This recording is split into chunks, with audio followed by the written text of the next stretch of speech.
Hello students, स्वागत है आप सभी का math made easy for you YouTube channel पर। और आज हम करेंगे थ्योरम नंबर 10.4 जो कि है चैप्टर नंबर 10 सर्कल्स की क्लास 9th के मैथमेटिक्स की। ठीक है, तो अब यहाँ पर इससे प्रीवियस वीडियोस में हम थ्योरम नंबर 10.1, 2 और 3 को कवर अप कर चुके हैं और इसी सीरीज में आज हम कंटिन्यू करने वाले हैं थ्योरम नंबर 10.4 को। ठीक है, तो देखिए थ्योरम नंबर 10.4 जो कि हमारे सामने है। The line drawn through the centre of a circle to bisect a code is perpendicular to the code. ठीक है, अब 10.3 जो थ्योरम हमने की थी उसका ठीक उल्टा है 10.4 थ्योरम। ठीक है, तो जिन बच्चों ने बाकी थ्योरम्स को नहीं देखा है तो आपको लिंक डिस्क्रिप्शन में मिल जाएगा सभी थ्योरम्स का 10.1, 2 और 3 जो हमने कवर अप की है। और आज हम कर रहे हैं थ्योरम नंबर 10.4। तो अब पहले तो आपको कुछ थ्योरम की लैंग्वेज को समझना है। A line drawn through the centre of a circle. ठीक है, तो मैं एक सर्कल बनाता हूं पहले। ये हमारे पास सर्कल का सेंटर है O। इससे एक लाइन बनाई गई, ये लीजिए मैंने एक लाइन बना ली of a circle to bisect a कोड। एक कोड को क्या किया है, बाइसेक्ट किया है। तो ये कोड है AB, ये लाइन है OD, ये लाइन है OD। इसने क्या किया है, इस कोड को, इस जीवा AB को दो हिस्सों में बांट दिया है। ठीक है, केंद्र से एक रेखा गई जो कि जीवा AB को समद्विभाजित कर रही है, मतलब दो हिस्सों में बांट रही है। इज परपेंडिकुलर टू द कोड, कि ये कोड पर परपेंडिकुलर होगी, हमें ये प्रूव करना है, हमें इसमें ये प्रूव करना है। तो देखिए जो क्वेश्चन में हमारे पास गिवन है, जो थ्योरम में हमारे पास गिवन है वो ये गिवन है कि AD इक्वल्स टू BD है, AD इक्वल्स टू BD है। हम प्रूव भी लिख लेते हैं। हमें प्रूव क्या करना है, हमें प्रूव करना है कि OD जो है वो परपेंडिकुलर है, लंब है AB पर।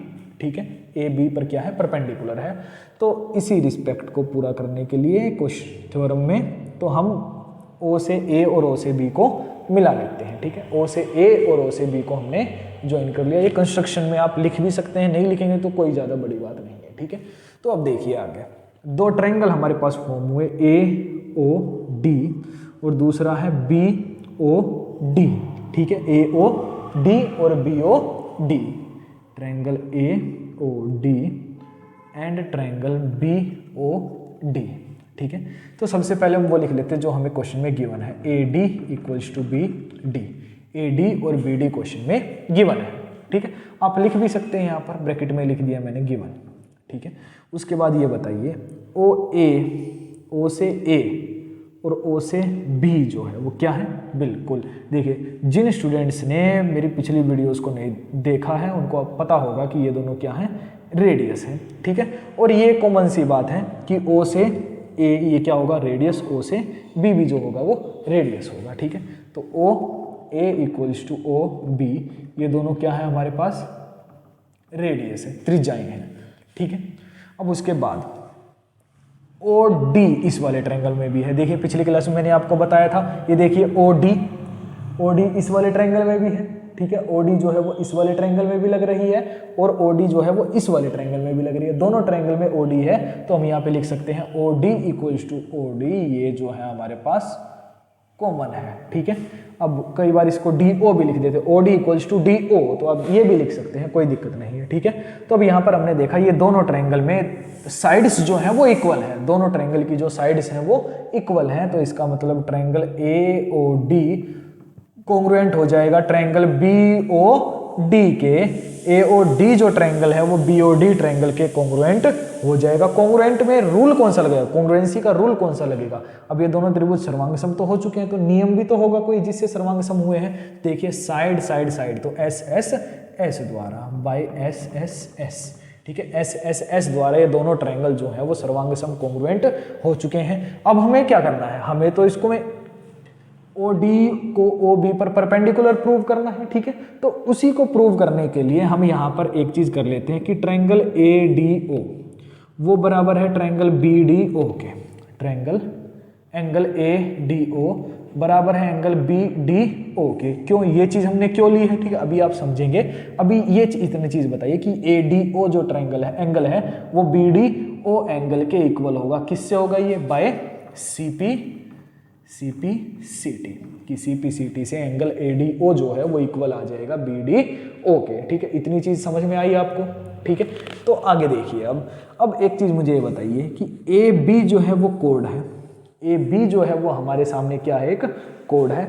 अगर ये एक कोड है तो एक स्ट्रेट लाइन तो होगी, ठीक है, एक सीधी रेखा, एक सरल रेखा होगी, ठीक है, और एक सीधी रेखा पर, एक स्ट्रेट लाइन पर हमेशा क्या बनता है, एक लीनियर पेयर बनता है। वहां पर अगर कोई दो एंगल्स, तीन एंगल्स होते हैं, उनका सम जो है वो 180 होगा, वो लीनियर पेयर होते हैं। तो इसका मतलब एंगल ADO और एंगल BDO, एंगल ADO और BDO, angle ADO plus angle BDO equals to 180 degree होने चाहिए, 180 डिग्री होने चाहिए। कारण में आप लिख सकते हैं लीनियर पेयर, कारण में क्या लिखा जाएगा, लीनियर पेयर लिखा जाएगा, रेखिक युग्म।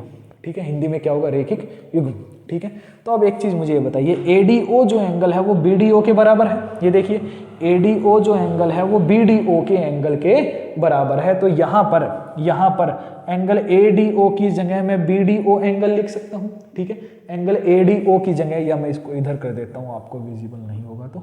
ठीक है, तो देखिए ADO की जगह क्या लिखा जा सकता है, BDO लिखा जा सकता है।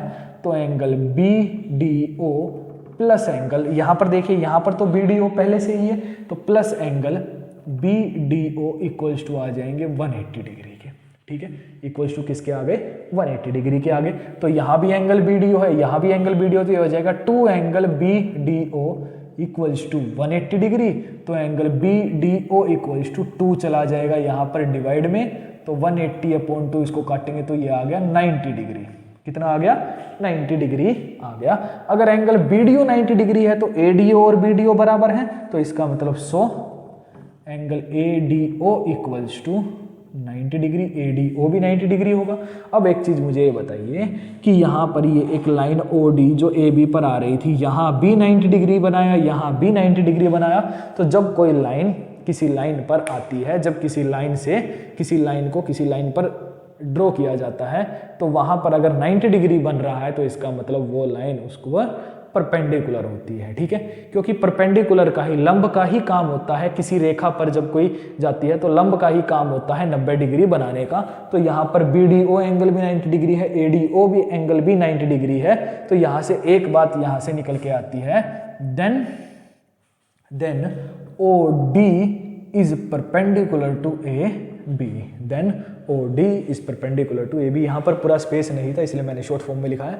OD जो है वो AB पर क्या होगी, लंब होगी। क्यों, क्योंकि जब कोई रेखा किसी रेखा पर जाती है और वहां पर 90 डिग्री के कोण बन रहे हैं, तो इसका मतलब वो क्या है, उसका लंब है। ठीक है, इसीलिए वहां पर 90 डिग्री बन रहा है। तो यहाँ पर OD जो है वो AB पर लंब हो जाएगी। ठीक है, और यही चीज हमें इस थ्योरम में प्रूव करनी थी। ठीक है, कि OD जो है वो क्या है, AB पर लंब है। क्वेश्चन में यही दिखाया गया था। देखिए दो चीजें हमने जो गिवन और जो प्रूव करनी थी। ठीक है, तो आपको ये थ्योरम भी बिल्कुल अच्छे से समझ में आ गई होगी। अब तक के लिए ये सबसे थोड़ी सी, मैं कहूँगा कि जो 4 थ्योरम हमने की है, सबसे लेंथी थ्योरम यही आई है अब तक में। ठीक है, तो फिर भी आपको ये थ्योरम जो है वो अच्छे से समझ में आ गई होगी। ठीक है, अगर थ्योरम समझ में आई हो तो वीडियो को लाइक करिएगा, चैनल को सब्सक्राइब करिएगा और बेल आइकन प्रेस कीजिएगा, ताकि आपको मेरी न्यू वीडियोस का नोटिफिकेशन मिलता रहे। तो मिलते हैं नेक्स्ट वीडियो में, जिसमें हम किसी और थ्योरम को डिस्कस करेंगे। Okay students, good bye, take care.